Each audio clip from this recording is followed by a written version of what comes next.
Sensen cuaca Sobha Kersan dan step Haga aku betul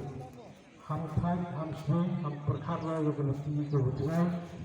yang berarti tengah berarti cabut sumtung dan seperti kepunyaan yang tinggi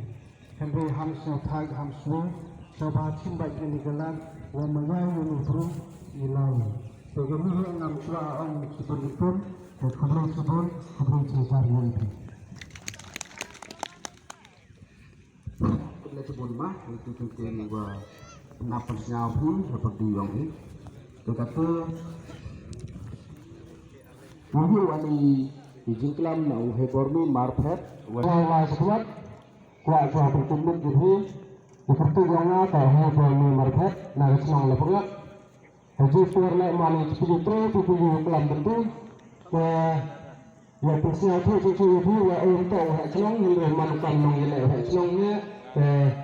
siapa sih orang yang itu orang yang tenar